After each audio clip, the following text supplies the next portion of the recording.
Barry, it was a number of years ago. I was in a conference with a number of other speakers and had gotten out of sitting outside in the hallway, sat down and spoke with one of the wives of one of the speakers, or a wife of one of the speakers, a good friend. And as in our conversation, we were talking about this Messianic Hebrew roots movement and, what we had seen over the last 20 something years. And I remember she looked at me and she said, "What is the greatest need in our day?" I mean, what an amazing question that is to begin with. What is the greatest need that we have? And normally I would try to think through something, try to come up with something intelligent. And I just blurted out the word discernment. And then stopped to think about it. Discernment. How important is it for us to have a discerning mind and spirit in our day? You're posing that question to me. Yes, sir. I come up with the right word. You need to explain it. This is the way this program works.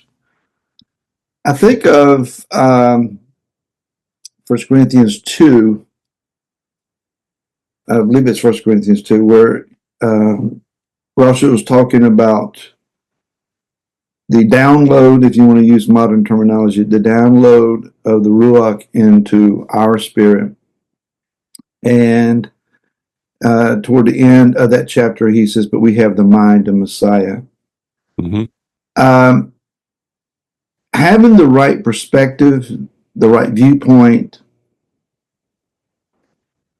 even the right angle to look at something that no one else is catching is key. How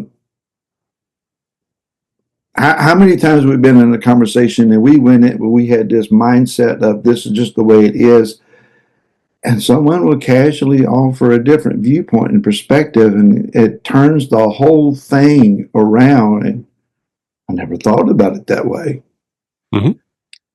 The gift of discernment is a gift, one of the spiritual gifts of the Ruach, and it is the one that's been sadly the most lacking, it would seem, because if without discernment, you don't have the right line of determination as to what is truth and what is mere opinion, or even worse, what is deception altogether.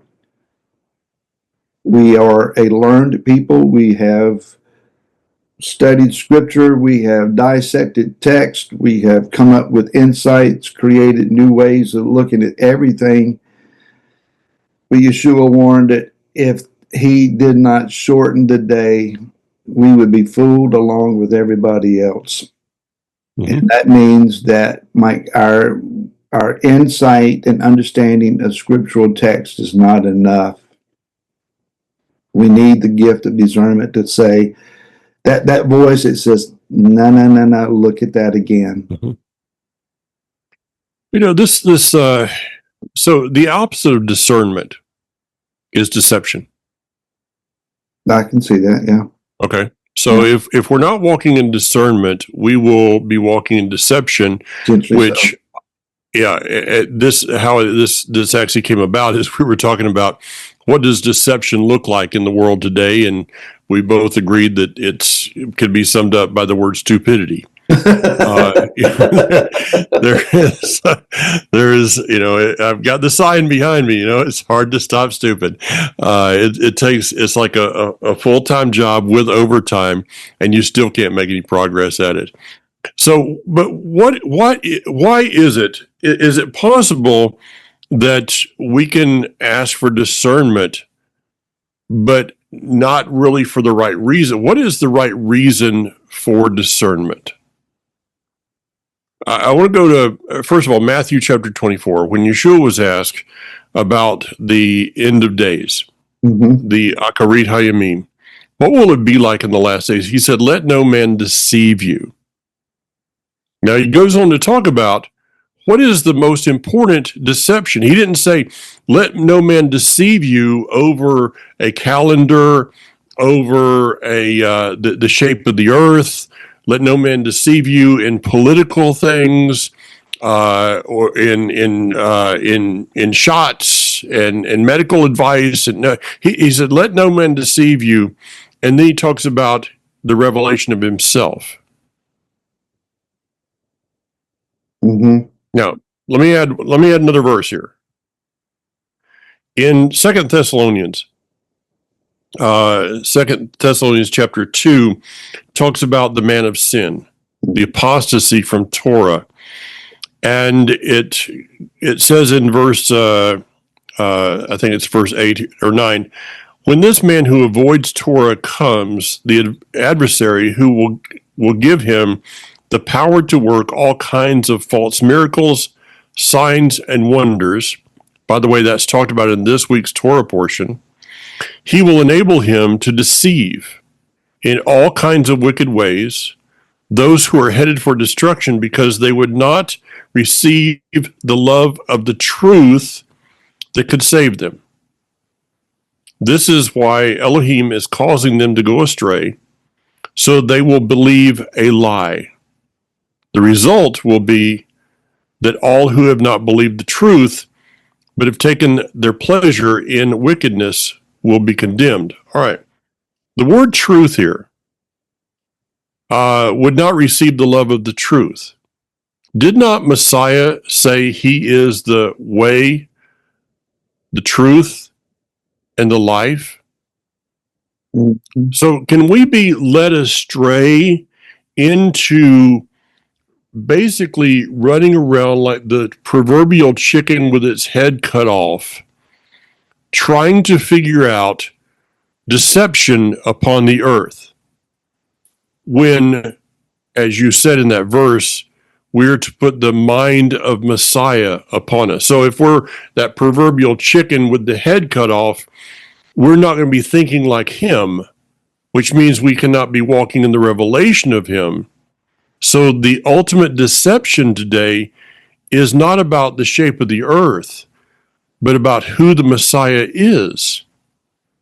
And we can actually be deceived in our Torah study by studying Torah, obeying Torah, without our looking for the revelation of the Messiah in the Torah. Your thoughts? Yeah, as you were talking about that, I was thinking of Yochanan or John 8, and he is speaking to those who say that they believe in him. Mm-hmm. Verse 31, Yeshua said to those Yehudim who believed him. Well, maybe they believed him, but they didn't believe in him. But he goes on to tell them that if you stay in my word, you're truly my taught ones, you'll know the truth, and the truth shall make you free. And with that, they were offended, saying, but wait a minute, we're children of Abraham. We've never been unfree. We've never not been free. Mm-hmm. And it's like, you don't know your own history. How many times were you in servitude, not just to Pharaoh, but multiple times? The Ammonites, the Moabites, the Edomites, somebody was coming in and putting you under tribute, and you lived in fear of them. The Philistines, how many times did they come in and ransack you? Well, when he's speaking those words, they're under the control of Rome. They're under the control of Rome. So we've never not been free.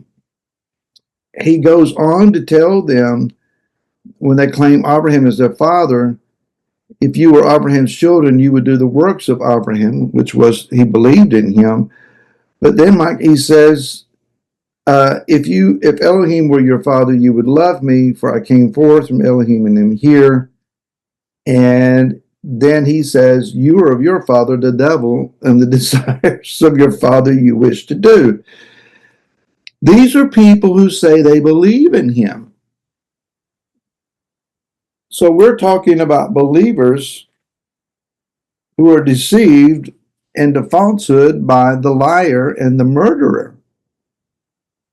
They had no discernment. They had no, They could believe that Yeshua was someone special. They could believe that he was an incredible teacher and not know who he was. And he was revealing himself to them, said, I came from the Father. Do you not understand that?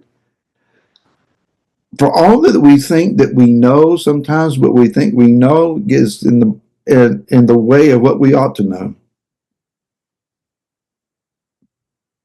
Okay. Whoa. Try that one again. Sometimes what we think we know gets in the way of what we ought to know. Our preconceived understanding and our assumed knowledge prevents us saying, I don't need any more understanding on that. I got it. And we don't have it. And it clogs up the receptors to where we're not willing to receive anything else. It's the argument of once saved, always saved. Well, if you're convinced that that is absolute truth, no matter what anyone else says to you, your ability to receive any information contrary that is clogged up. You're not willing to accept that. What have you done? You've turned off your discernment switch. So, the hardest person to talk to is a person whose mind is already made up. Made up, yes. Yeah. We see that today. We see that in politics. We see that in the world situation. People who have already made up their mind on something. But let's take it back a little bit. If Hasatan, the enemy, Satan, if he does not create anything, and he doesn't, he can only lie. He is the father of lies. And so the original lie that he told is the same lie that he's been going with for 6,000 years. He really hasn't had to come up with anything new. I mean, because it's been working really good for him. So why come up with something else? Okay. So what was the first thing that he said to Hava, to Eve? Did Elohim really say? He was questioning the validity of the word. He was questioning the validity of the tree of life. Mm-hmm. He was questioning Yah's decision for them not to eat of the tree of the knowledge of good and evil. He's doing the same thing today. And when a person makes up their mind, so what was he going after? He was going after a very simple word, covenant. The covenant goes all the way back to Genesis, to Bereshit chapter 1, verse 1, with the Aleph Tav. It's talking about the strength of the covenant. He came into a covenant agreement with mankind, considering the earth. When mankind broke that covenant by eating of the wrong tree, he renewed the covenant with Genesis 3:15. He renewed the covenant with Noah. The word is kum, established. He renewed it with Abraham, Isaac, Jacob, David. The renewed covenant. It's all about the covenant. So what is it that the enemy is attacking with deception? It is the covenant. Agree. And so how does that roll out? How is that fleshed out today in this world? Is with two specific things. Number one, a covenant with a people. Number two, a covenant with a land. Mm-hmm. Okay, so you had a conversation with someone concerning a covenant with Judah. Repeat that. I was on a prayer call, and someone approached this debate, and it wasn't an argument that they got into, but it was a very strong debate with a fellow believer. and it's not the first time that I've come across this. I've heard it before, but they were dealing with the idea that the Jews being in the land, that they are out of season and that they are ahead of Yah's plan. That and one way of saying it, we should wait until Messiah comes and brings us all back. And so the fact that they're there now and they're living in the land, they've got a functioning government in the land, all of that is not Yah's desire. That somewhat functioning government. Yeah. Well, I mean, they have a society, they have a functioning society, they have a government, and they are frustrating, or being out of season, out of place, out of time is the reason for all of the turmoil and stuff that is going on that would be viewed negatively. People are dying because the Jews are where they're not supposed to be. Where in Scripture does it say that Yah is going to bring Yehuda or the Jews back before everybody else?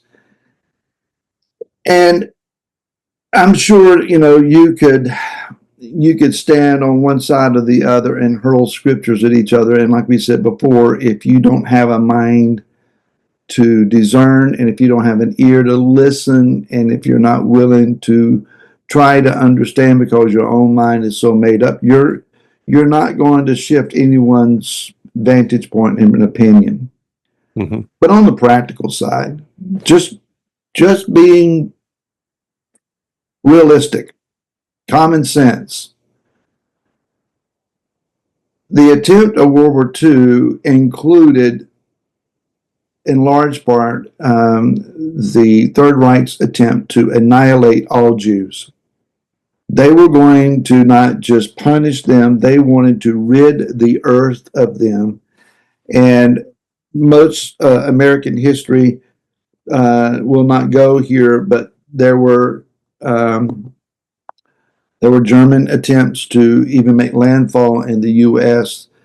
The U.S., our own nation, was not beyond their scope of attack. Once they had settled with England, they were coming here. And it's mind-boggling, the technology, the advancements that they had for that day. You think, well, it could have never happened. Europe didn't think it was going to happen either. Yeah. So Yah intervened, not, I don't think, for the sake of Americans, but for the sake of his own people, the Jews.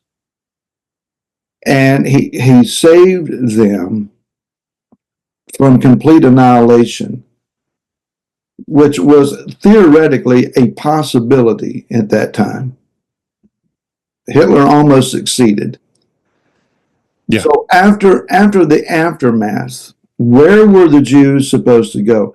All the nations of Europe had seen their Jewish populations in major ways decreased. Did they really want them to stay? Because that was a driving force for the reasons that they were invaded. We're here to hunt out the Jews and annihilate them. Where were they supposed to go? Helen Thomas was the top White House correspondent for many presidents and many years. She finally was shown the door when she said that the Jews should have went back to Poland where they belong. That statement finally did her in.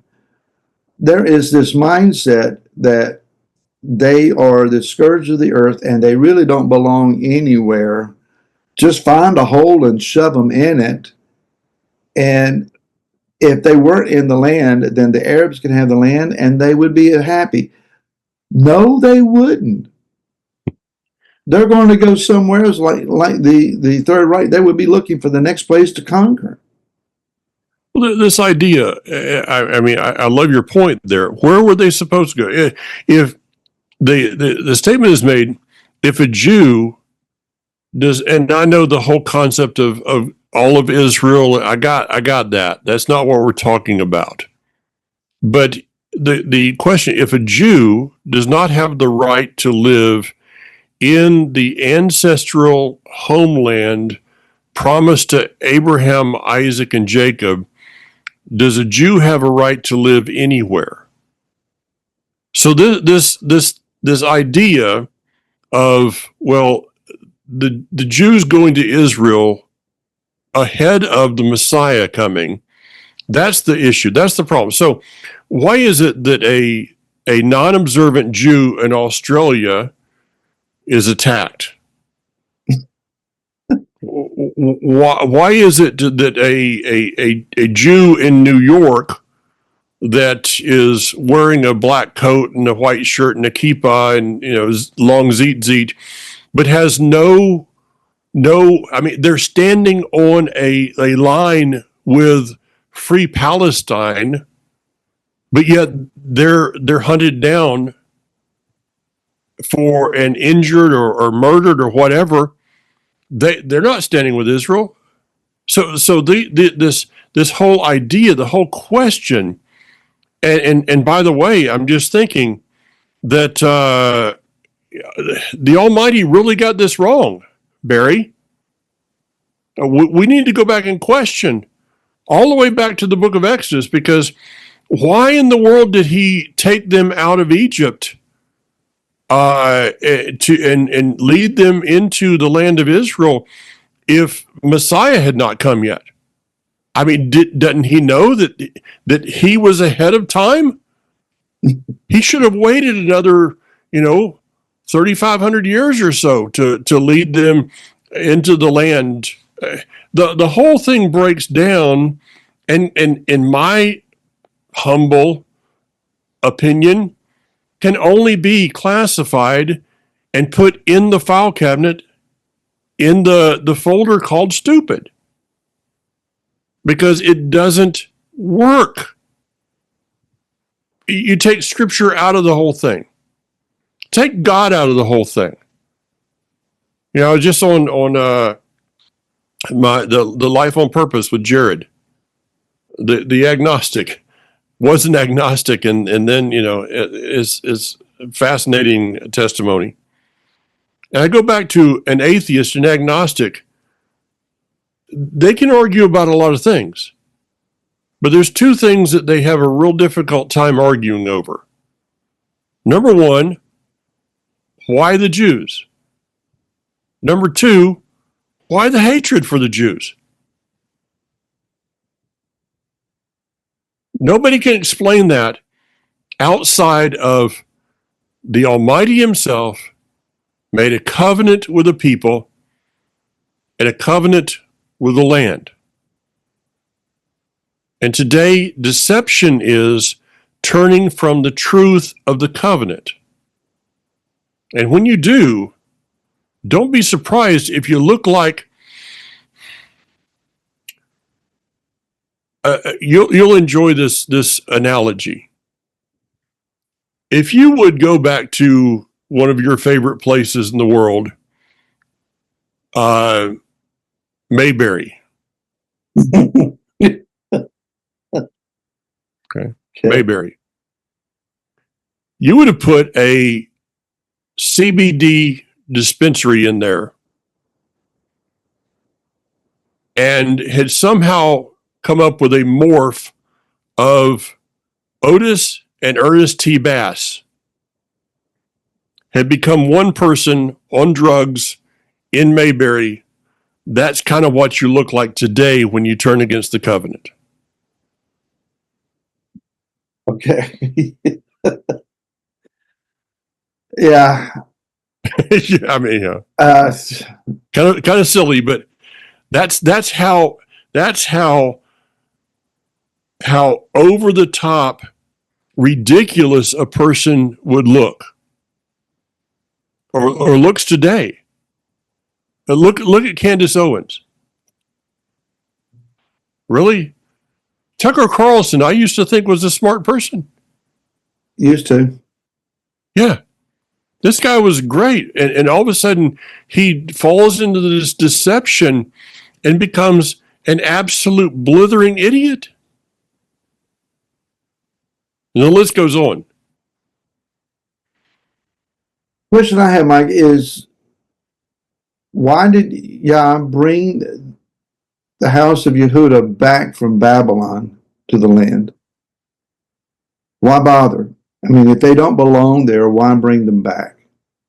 Yeah. Why raise up the Maccabees to fight off the Hellenistic Greeks and Hellenistic Jews and bring stability and a restoration of the proper worship back to the land? Why not just leave it in Greek hands and say, well, they don't belong here anyway? All of those events were absolutely necessary in order for Messiah Yeshua to be born in the land and fulfill prophecy. When Yeshua returns, he's going to gather his elect from the four corners of the earth, the word says. But that doesn't necessarily say that some of his elect are not already in the land. The book of Daniel describes how that the temple is going to be rebuilt and that they're going to begin offering the daily Tamid offerings according to Numbers or Bamidbar 28. But the anti-Messiah will rise up and cause that to stop. He'll put a stop to that. That tells me that prior to Messiah coming, there are going to be Jews in the land, and not only Jews, but also Levites, who will see the temple rebuilt and the offerings restarted, at least for a season. So if they're not supposed to be there, how does Daniel's text get fulfilled? I think we have this issue, Mike, and I'll kind of sum up with this. We have two prophetic problems in our version of the body of Messiah. One is that we prefer to sit back and wait for prophecy to fulfill itself without our involvement. That's just not feasible, practical, or in any historical case, the way it works. Not biblical. Yeah. Somebody has to do something, initiate some action, walk in some place of obedience, speak some word that has to be heard in order for prophecy to be done. The other thing is that we tend to view prophecy from American eyes. And because it doesn't fit our American vantage point and perspective, we don't get it. So when I have heard a Jewish person describe their perspective on some prophetic text and how it might come to pass, oftentimes they will offer a means of seeing it completed that I had never thought about it that way. Yeah. Well, we have locations on opposite sides of the earth and different culture and different language and different backgrounds, and it's no wonder then that we might see something from a different angle. But we're trying to filter last days prophetic events that we believe will take place in our lifetime. We may be wrong on that. It may take place in our grandchildren's day and time. We don't know.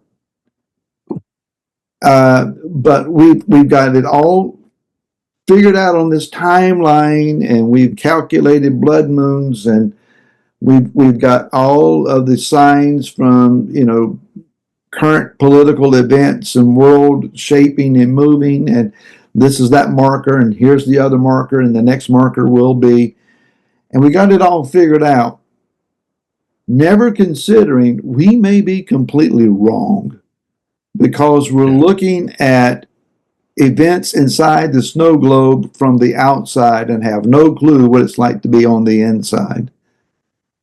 So, American westernized prophetic minds have to be at least a little bit suspect unless we have a keen sense of discernment. And final thought, I've been noticing on my YouTube channels and so forth that I kind of glance at, it would seem like almost every other day there is this new prophetic word of this week the world's going to change, or by the end of the month, or they put out these time markers. Watch for the mysterious woman, or here's a sign you're not going to believe. All of those kinds of things, and it's as if the gift of prophecy has been thrown into hyper mode, and almost every other day you're coming out with a new prophecy. I don't know that prophecy necessarily works that way. If you look at the life of Daniel, for instance, the man lived to be in his late 80s. There are a lot of events that he took down, he described, but they may have been written by him or chronicled by him within 2 or 3 days' time. The Lion's Den episode, the Writing on the Wall episode, the Shadrach, Meshach, Abednego episode, all of that, time-wise, it may not have taken any more than a collective year for all of that to take place, as far as how long did the event last. What about all of the other years? The man got up, got dressed, ate, went to work. He prayed 3 times a day, but at the end of the day, he came home and he rested for the next day. He went about his business. He didn't prophesy necessarily every other week, but he was found faithful in the off days. Yeah. And by the way, the the latest one is that the end of the rapture will be, I think it's the 26th. So whatever. Again, you broke up. The rapture. Okay. The latest one I saw is the rapture will be on the 26th of this month. So if that happens, we won't be recording next week. I may not be recording next week anyway, but we'll see. I got something else going on.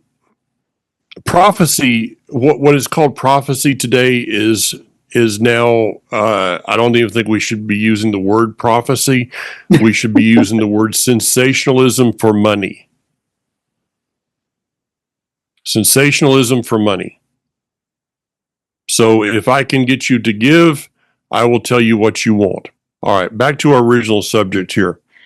Let's say that every Jew, however many million, I think there's 6 million or something, I can't remember the number right now, that whatever number it is, Jews that are living in the land of Israel. Let's say that tomorrow they dissolve the government and began to disperse them into the nations.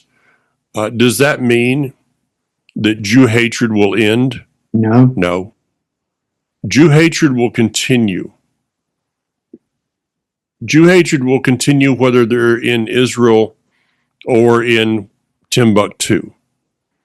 It will.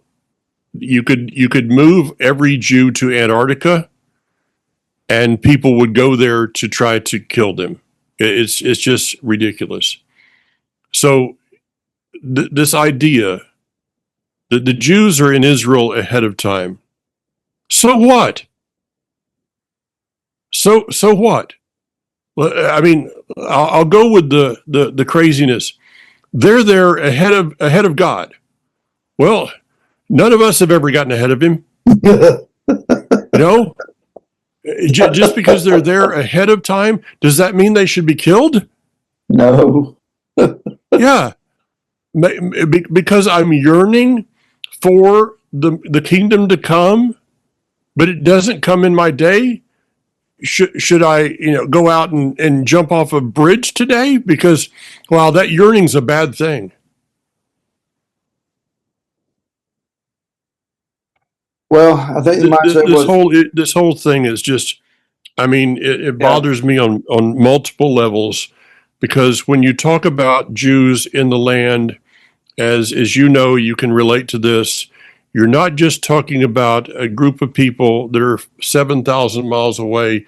You're talking about friends of mine that I have wept with, I have cried with, I have laughed with, I have embraced. These are people.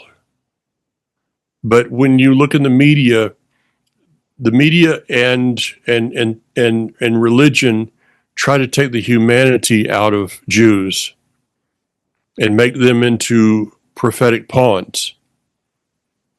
Very good. I'm done. So if the Jews were not in the land, Europe would be depleted of a major food source.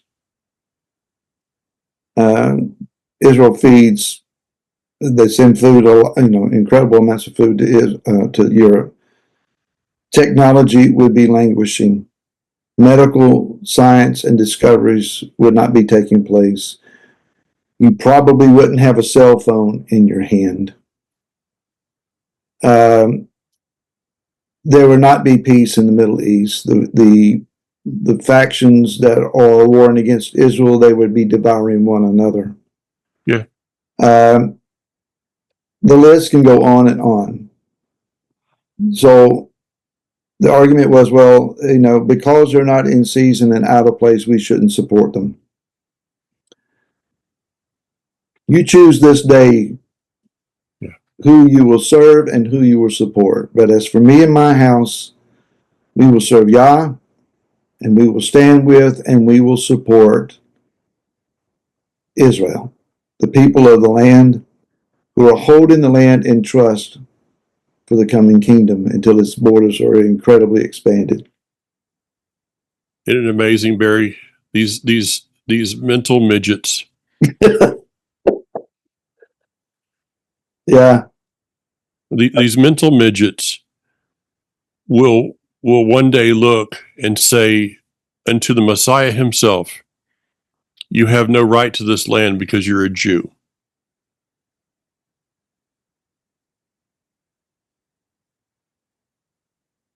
Mm. It's like a group not too long ago that I know of said, well, because you're a Jew, to somebody that we know, because you're a Jew, you can't come speak here, which meant they've closed the doors to every disciple, every prophet, and to Messiah himself. There you Deception causes you to do some things that are, well, let's just say, not too bright. go. Yeah, I toned that down, but the word I was thinking about is the word right there. Thanks, folks, for watching. Love to hear your opinions on this. Thank you for sharing in your social media, if you would. And schedules agreeing and things in place properly. We'll see you next week, if not the week after. So, Okay. Shalom, Mike. Shalom.